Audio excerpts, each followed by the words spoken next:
pleaded not guilty to 3 new charges in a separate case over his handling of classified documents. The 2024 presidential candidate told supporters in Alabama and South Carolina over the weekend that his legal troubles won't slow down his campaign.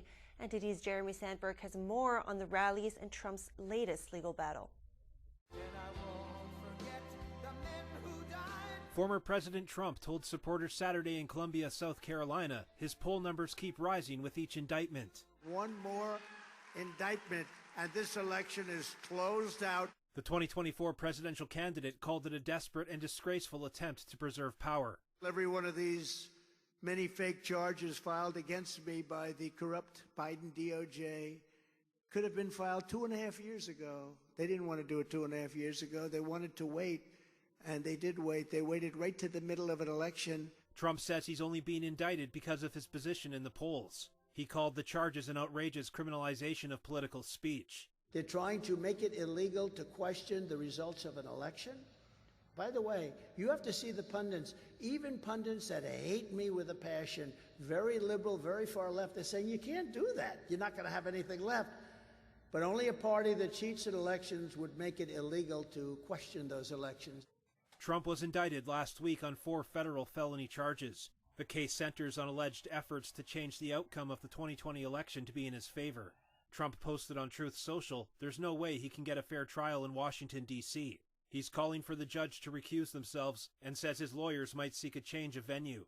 Trump's attorney John Lauro said Sunday he welcomes former Vice President Mike Pence's testimony in the case and expects it could be exonerating.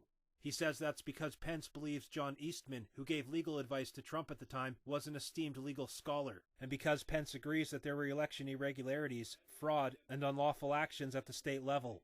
Lauro says it was within the realm of free speech in a constitutional discussion for Trump to ask Pence to pause the vote. One of the last and the ultimate requests that President Trump made was to pause the voting for 10 days to allow the states to recertify or certify or audit, and Mr. Pence rejected that as well. Prosecutors on Friday made a filing flagging one of Trump's social media posts.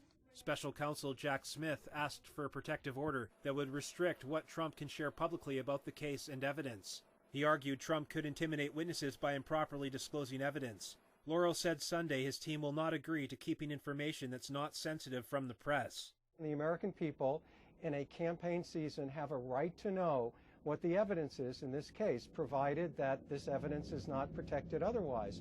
So we're going to oppose it, as we have. Trump posted, "If you go after me, I'm coming after you." The Trump campaign said Saturday the post referenced was aimed at special interest groups and super PACs and argued that it's protected speech. Jeremy Sandberg, NTD News. Trump's legal team filed a motion asking for more time to review Smith's request for a protective order. The judge denied that request on Saturday. Trump's team has until the end of today to respond.